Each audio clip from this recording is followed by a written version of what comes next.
अजून आमच्याशी बोलतात आहेत आणि त्याच्याचबरोबर इतर संघटनांशी सुद्धा बोलतात आहेत अशी परिस्थिती आहे। त्यांचं फायनॅलिटी झाली तर आम्ही असणारं नावं त्या ठिकाणी फायनल करू अशी असणारी परिस्थिती आहे।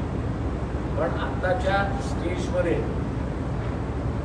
उमेदवारांना संधी मिळावी आणि प्रचाराची संधी मिळावी। त्यांना लोकसभेच्या निवडणुकांमध्ये जे आम्ही पाहिलं पैशाचा महापूर होता अशी परिस्थिती आहे।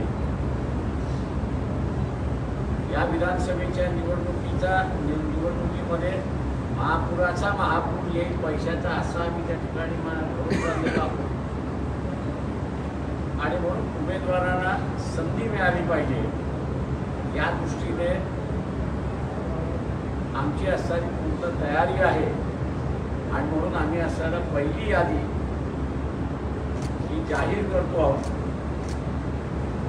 पहिल्या यादीमध्ये assembly constituency number 11 Raver Shamiba Patil उमेदवार आहेत। 24 मतदारसंघ सिंदखेड राजा सविता मुन्ने ह्या उमेदवार आहेत। वाशिम 34 मध्ये मेघा किरण डोंगरे ह्या उमेदवार आहेत।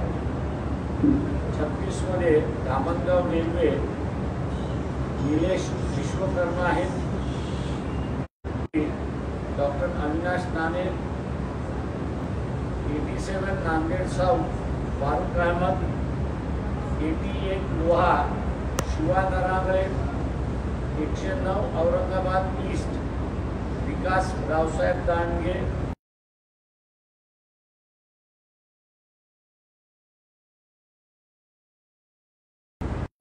संग्राम कृष्णा माने ही पहिली यादी आम्ही त्या ठिकाणी जाहीर करतो। त्याच्याचबरोबर भारत आदिवासी पार्टीचे असणारे चोपडा मतदारसंघातील उमेदवार अनिल जाधव त्यांचे महाराष्ट्राचे व्हाईस प्रेसिडेंट आहेत ते लढणार आहेत। आणि गोंडवाना पार्टीचे असणारे महाराष्ट्राचे जे प्रमुख आहेत हरीश उईके हे नागपूरमधल्या रामटेक मतदारसंघातून त्या ठिकाणी लढणार आहेत। रामटेक ही आरक्षित जागा नाही, ही जनरल जागा आहे।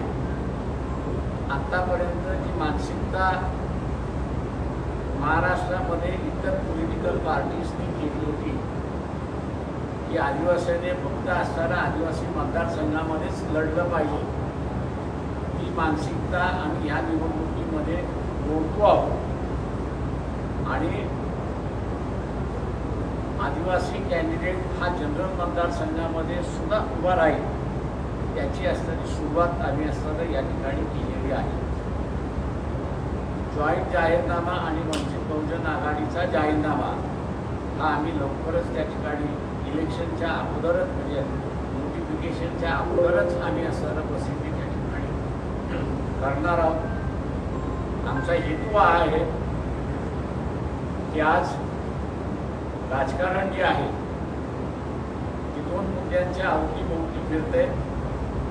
एक आरक्षणाच्या अवतीभोवती फिरते, मग ते मराठा OBC आरक्षणाच्या संदर्भात फिरते आणि दुसऱ्या बाजूस SC STच्या रिलिजन आणि वर्गीकरण याच्या अवतीभोवती फिरते अशी असणारी परिस्थिती आहे। दुसऱ्या बाजूस एक धार्मिक राजकारण सुद्धा उभं करण्याची परिस्थिती निर्माण झालेली आहे आणि ती म्हणजे की मशिदींना टार्गेट केल्या जाते। सुप्रीम कोर्टाचा निर्णय मध्यंतरी आला आणि सगळ्या राज्यातून हमी घेण्यात आली की ड्यू प्रोसेस ऑफ लॉ म्हणजे कायदेशीररित्याने तुम्ही मस्जिद पाडायची की न पाडायचा हा निर्णय त्या ठिकाणी घेतला जाईल। हे आश्वासन दिल्यानंतरही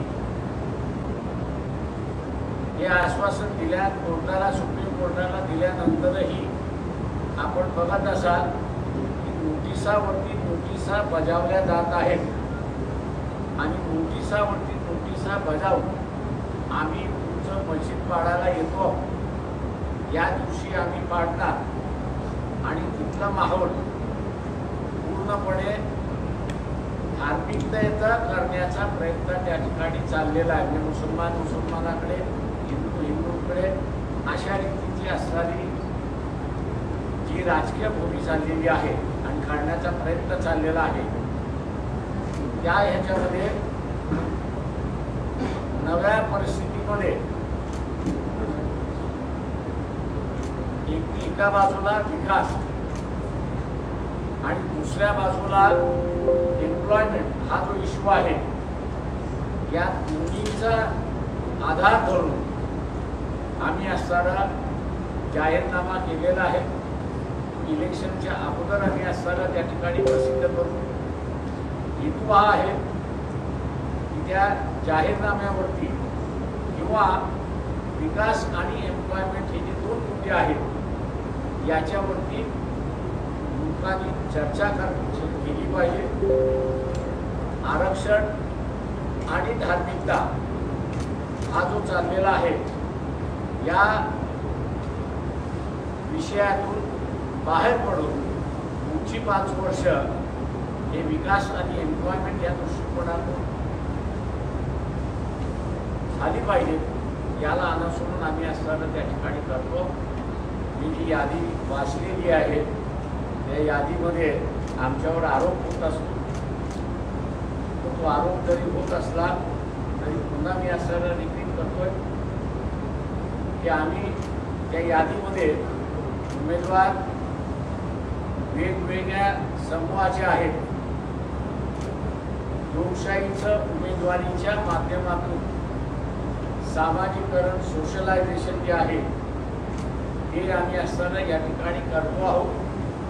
हेतू आहे की जे एक जातीय राजकारण आलेलं आहे, काँग्रेसचं असेल, राष्ट्रवादीचा असेल, की दोन्ही सेनेचा असेल, भारतीय जनता पक्षाचं असेल, की जे एक जातीय राजकारण आलेलं आहे, या एक जातीय राजकारण म्हणजे मराठा सुद्धा गरीब मराठा नाही, पण निजामी मराठा ज्याला मी म्हणतो, त्याला असताना उमेदवारी देऊन सत्ता कैद करण्याचं चाललेलं आहे. तो बोलण्याचा आमचा असताना भाग या ठिकाणी चालला आहे. त्याच्यामुळे उमेदवारी जी देण्यात आलेली आहे ती लेवा पाटील समाजाला देण्यात आली आहे, बंजारी समाजाला देण्यात आलेली आहे, बौद्ध त्याला देण्यात आलेली आहे, लोहार समाज जो आहे त्याला उमेदवारी देण्यात आलेली आहे, युवक समाज जो आहे त्याला देण्यात आलेली आहे, मुस्लिम समाज जो आहे, लिंगायत आहेत, मराठा आहे, पारधी आहेत आणि वडार आहेत, या समूहांना आम्ही असताना उमेदवारी त्या ठिकाणी दिलेली आहे. आणि उमेदवारीच्या माध्यमातून लोकशाही तळागाळापर्यंत घुसली पाहिजे, गेली पाहिजे आणि लोकशाहीचं मनापली होता कामा नये, हे आम्ही या ठिकाणी पाहतो आहोत. माझं निवेदन संपलं. आपल्याला आता विचारायचं असेल आपण विचार. तिसऱ्या आघाडीमध्ये तुमच्या संभाजीराजे, बच्चू कडू, वामनराव चटप, राजू शेट्टी यांच्याशी काही चर्चा झाली? ते आम्ही असताना जे आहे वामनराव चटप आमच्या बरोबर असणारं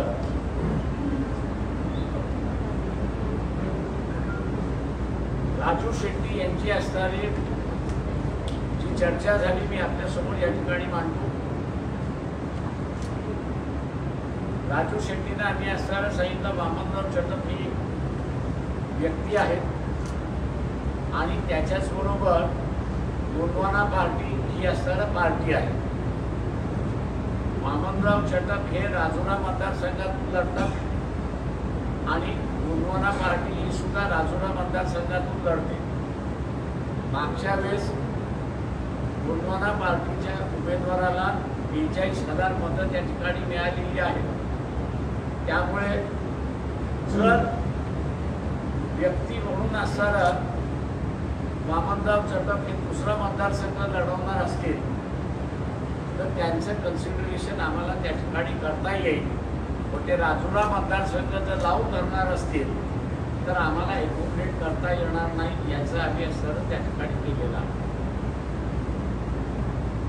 आणि म्हणून राजू शेट्टी यांना आम्ही असताना सजेशन त्या ठिकाणी दिलं होतं की आपण महाराष्ट्राच्या पातळीवरती बोलण्याऐवजी रिजनल पार्टीवरती आपण असताना बोललो. तेव्हा रिजनल पार्टीवरती बोलत असताना पश्चिम महाराष्ट्रामध्ये त्यांना किती जागा पाहिजे याची त्यांनी आम्हाला लिस्ट त्या ठिकाणी दिलेली आहे. आता त्यांना ठरवायचं आहे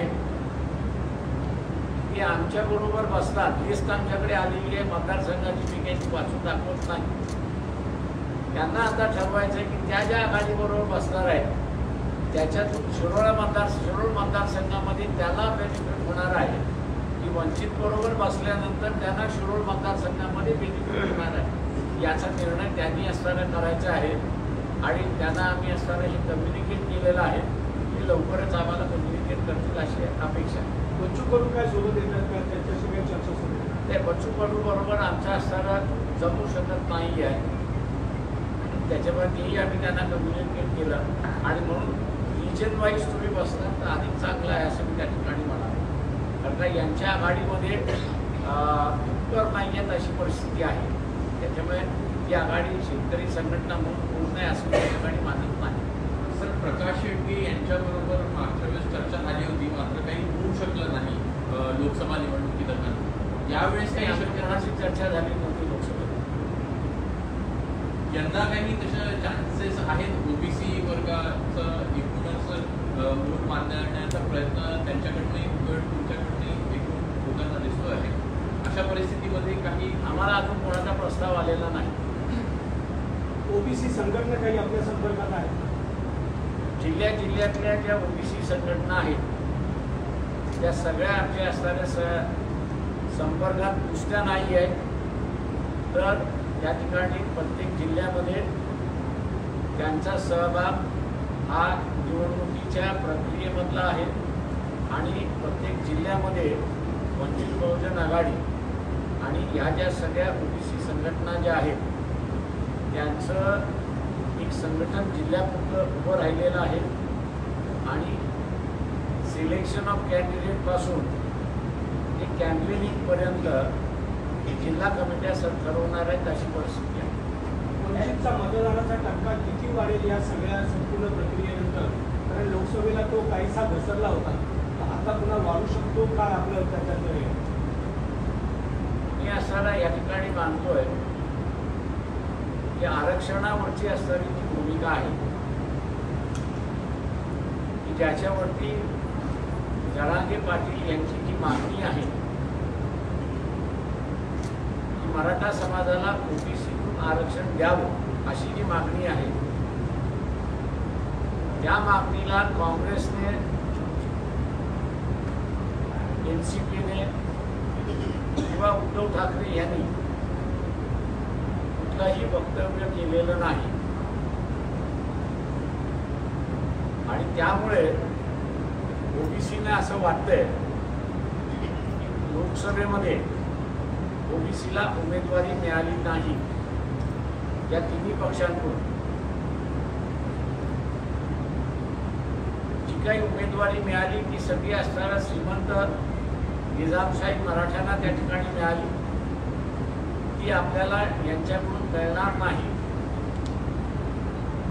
आणि म्हणून त्यांचा जो निर्णय असा होतोय की आरक्षणवादी जे पक्ष आहेत त्या आरक्षणवादी पक्षाबरोबर आपण राहिलं पाहिजे हा निर्णय व्हायला लागलेला.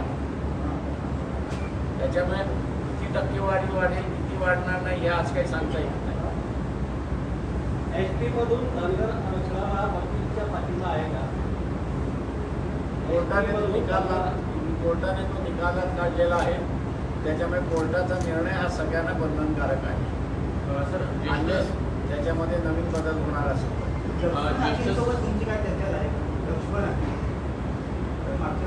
माझं लक्ष्मण हाकेंशी पूर्णही झालेलं आहे. त्याच्याचबरोबर वाघमारे यांच्याशी पूर्ण झालेलं आहे.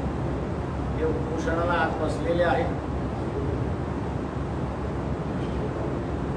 टेन्शन दोन्ही बाजूने वाढलेलं आहे की गावाच्या त्या बाजूला जरांगे आहेत, गावाच्या या बाजूला हाके आणि प्राध्यापक वाघमारे आहेत.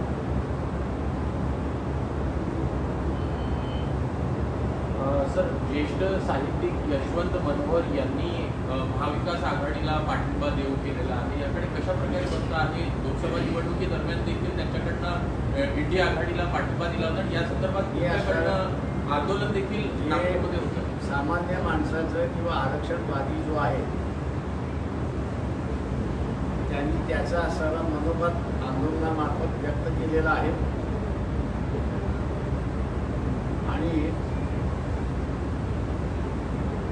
या आंदोलनाला पक्ष म्हणून पॉझिटिव्हली बघतो. एक असं सातत्याने म्हटलं जातं वंचितची जी आघाडी असेल त्या वंचितच्या आघाडीमुळे त्याचा फायदा भाजपलाच अल्टिमेटली होत राहतो असं माझं म्हणणं आहे काँग्रेसने आणि एनसीपीने इलेक्शन लढवू नये. कशासाठी लढतात आहेत? त्यांना जर आपटणार असतील तर त्यांनी इलेक्शन लढवू नये. त्यांचा पक्ष त्यांनी पुढारून ठेवावा.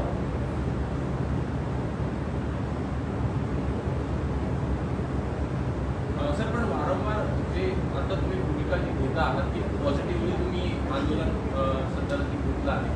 प्रश्न असा येतो की अनेक जे साहित्यिक असेल किंवा विचारवंत आहेत त्यांच्याकडनं काँग्रेसला पाठिंबा किंवा मग इंडिया आघाडीला पाठिंबा देऊ करण्यात येतोय. अशा वेळी काही चळवळीतली जी मंडळी आहेत त्याला मोठ्या प्रमाणात विरोध आपल्याला होताना पाहायला मिळतोय. याकडे कशा प्रकारे बघता आहे? वारंवार अशा प्रकारचा जे एकूण दुफळी आहे ती आपल्याला दिसते.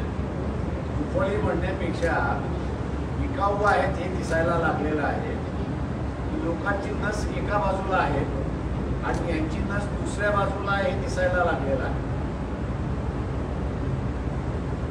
दुसरं असणारं या ठिकाणी एक सांगतो, 30 तारखेला चोपडा या ठिकाणी आदिवासी सगळ्या संघटनांच्या वतीने वंचित त्याच्यामध्ये सहभागी आहेत. सत्ता संपन्न मेळावा आज चोपड्याला 30 तारखेला आहे. 2 तारखेला मनमाडला आहे आणि 6 तारखेला तो नागपूरला आहे. या सगळ्या ह्याच्यामध्ये सुप्रीम कोर्टाचा निर्णय जो आला, वर्गीकरणाचा निर्णय जो आला, या वर्गीकरणाच्या निर्णयामुळे आदिवासींच्या लक्षात आलेलं आहे की आपल्याकडे तो 1%, 2% शिकलेला, सवरलेला आणि लाभार्थी जो आहे कायम बाहेर जाईल आणि आपण अजून शिकलेलो नाही, सवरलेलो नाही, ग्रॅज्युएट झालेलो नाही, म्हणून आपल्याला काही मिळणार नाही अशी असणारी परिस्थिती आहे. दुसरा, त्या सत्ता संपादन मेळाव्यातला जो महत्त्वाचा मुद्दा आहे तो पेसा हा कायद्याच्या संदर्भातला आहे, पण त्याच्याच बरोबर सुप्रीम कोर्टाच्या निर्णयामुळे मोठ्या आदिवासी सर्टिफिकेटवरती जे लागले होते त्यांचं सर्टिफिकेट कोर्टाने रद्द केलं आणि त्यांना शासनाला सांगितलं पुढची कारवाई तुम्हाला काय करायची असेल ती करा. शासनाने हा निर्णय आल्यानंतर मोठ्या सर्टिफिकेटची आकडेवारी बाहेर काढली आणि ट्रायबल आदिवासींच्या मोठ्या सर्टिफिकेटवरती लागलेले 1,25,000 एम्प्लॉईज आहेत असं शासनाने त्या ठिकाणी सांगितलं. त्यांना टर्मिनेट शासनाने केलं नाही, पण त्यांना जनरल कॅटेगरीमध्ये समावेश करून घेतला. प्रमोशन मिळणार नाही, पगारवाढ मिळणार नाही, जे आहे त्याच्यावरती रिटायरमेंट होईपर्यंत आपल्याला काम करावं लागेल असा निर्णय त्या ठिकाणी झाला. त्याच्यामुळे या परिषदेमधला दुसरा महत्त्वाचा मुद्दा जो आहे की 1,25,000 आदिवासींच्या व्हेकन्सी आहे शासन आता म्हणते की 84,000 व्हेकन्सी आहेत. आम्ही शासनाला म्हणतोय की 1,25,000 असतील किंवा 84 असतील. यात तुम्ही ताबडतोब आदिवासी वर्गातून भरायला, ST वर्गातून भरायला सुरुवात करा आणि त्या संदर्भातला असणारा सुद्धा या 3 कार्यक्रमाच्या माध्यमातून फोकस राहणार आहे अशी परिस्थिती आहे. तिसरी आघाडी तयार नितीन करताय. गडकरी यांनी वक्तव्य केलंय की घराणेशाहीतून येणाऱ्यांना मतदान करू नका, एका मिनिटात सरळ होतील. नितीन गडकरी यांनी वक्तव्य केलंय की घराणेशाहीतून येणाऱ्याला मतदान करू नका, एका मिनिटात सरळ होतील. केलेलं विधान बरोबर आहे, पण त्याच्या पक्षाला लागू करायला सांगा ना. स्वतःच्या उपदेश देण्यापेक्षा स्वतःच्या पक्षामध्ये तो लागू करा ना. तुम्ही एकीकडे तिसरी आघाडी तयार करताय, पण ज्या आंबेडकरवादी संघटना आहेत त्यांना एकत्र आणण्यासाठी पुढाकार घेणार. मला शिल्लक पण राहिले तेवढं सांग राजा, मी त्यांच्याशी बोलतो. राज्यभरात आपण किती जागा लढवतो आणि मागच्या म्हणजे लोकसभेप्रमाणे काही ठिकाणी आपण बाकीच्या पक्षांना सपोर्ट करणार आहोत का? की सर्व जागा यावेळेस स्वतंत्र कसे काही वेळेस काँग्रेस पक्ष आपली नावं घेत नाही त्याच्यामध्ये, त्यांना ते इथिक्सला धरून नाही असं मी त्या ठिकाणी मागतो. त्यांनी पाठिंबा मागितला, आम्ही पाठिंबा दिला. यावेळेस असणारा कोणीही पाठिंबा मागितला तर आम्ही पाठिंबा देणार नाही. त्यांना वापरून घेण्याची जी सवय आहे ती आता आम्ही मोडून काढणार. अम्बेडकर सर एक छोटा सा हिंदी में जानना चाहेंगे। विधानसभा चुनाव के लिए आपने पहले लिस्ट जारी किए, कितने लोग उम्मीदवार के नाम आपने जारी किए और कितने लोग अभी जो है 11 नाम मैंने अनाउंस कर दिए है और उसके साथ साथ जो हमारे साथी जो है उनके 2 जनों के नाम मैंने, तो चोपड़ा जो है सुनील यादव करके है और रामटेक में जो है हरीश उनके गोंडवाना पार्टी के है, ये भारत आदिवासी पार्टी के है। तो ऐसे मिलकर करीब मेरे ख्याल से 13 उम्मीदवार जो है जिसके नाम जो है वो हम लोग ने फाइनल कर चुके हैं और वो इलेक्शन लड़ेंगे। उनकी पहली यादी है, बाद में जो है हम लोग लिस्ट पब्लिश करते रहेंगे। सर और कितने उम्मीदवार चुनाव लड़ सकते कुछ जैसे जैसे तय होगा वैसे वैसे आपको इतला किया जाएगा। सर सिनेट मुंबई विद्यापीठातील सिनेटच्या ज्या निवडणुका आहेत त्या पुन्हा एकदा पुढे ढकलण्यात आल्या आहेत. वारंवार निवडणुका पुढे ढकलण्याचं सत्र जे आहे ते आपल्याला पाहायला मिळत आहे. मागच्या वर्षी पण सिनेटच्या निवडणुका पुढे ढकलल्या होत्या. कशा प्रकारे बघताय या सगळ्याकडे? येत्या काळात विधानसभा निवडणुका कदाचित त्याच्यावर देखील प्रश्नचिन्ह अनेकदा उपस्थित होताना प्रश्न असा आहे की तुम्ही माझा सरळ ट्विटर बघितलं नाही. 1 नेशन 1 इलेक्शन याच्यावरती कॉन्स्टिट्यूट असेंब्लीमध्ये डिबेट झाला होता. त्या कॉन्स्टिट्यूट असेंब्लीच्या डिबेटची तारीखही मी त्या ठिकाणी दिली होती आणि त्याच्यामध्ये one of the ways of converting democracy into dictatorship जी पद्धत तिथे असताना बाबासाहेबांनी मांडली की डेमोक्रेसीचं डिक्टेटरशिप कसं होऊ शकतं हे जे बाबासाहेबांनी मांडलं त्याच्यामध्ये त्यांनी असं म्हटलं की 1 नेशन 1 इलेक्शन हे तत्वसुद्धा डिक्टेटरशिपकडे घेऊन जाणारं आहे किंवा कॉन्स्टिट्यूट असेंब्लीने जे नाकारलेलं आहे ते पुन्हा या ठिकाणी आणायचं म्हटल्यानंतर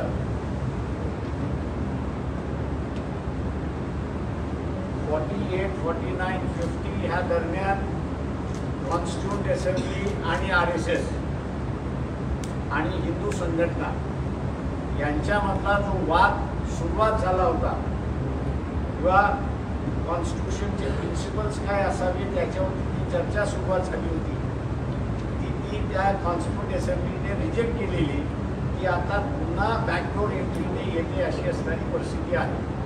त्याच्यामुळे काँग्रेस काय आणि BJP काय हे दोघंही संविधान बदलण्याच्या मार्गावरती आहेत असं एकंदरीत दिसते. तर लोकसभेत आपला 25चा एकंदरीत असणारा परफॉर्मन्स आणि आता विधानसभेची तयारी तुम्ही तर पहिली यादीसुद्धा जाहीर केलेली आहे. लोकसभेच्या वेळेस महाविकास आघाडीत जाणार की नाही यावरनं आधी खूप चर्चा रंगलेली होती. मात्र आता विधानसभेच्या परफॉर्मन्समध्ये सुधारवण्यासाठी नेमका काय प्लॅन तयार आहे? कारण इतर जागा जिंकायचा प्लॅन आहे आमचा यावेळेस. आता ती जागा जिंकायच्या पण त्यांची स्ट्रॅटेजी पब्लिकली नाही जाहीर करू शकत.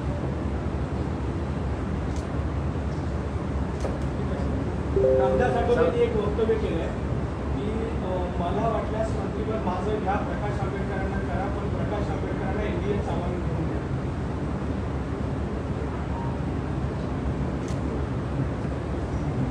धन्यवाद. थँक्यू. मी सगळ्यांना सर आता जेवणाचं आमंत्रण देतो आपण सगळे.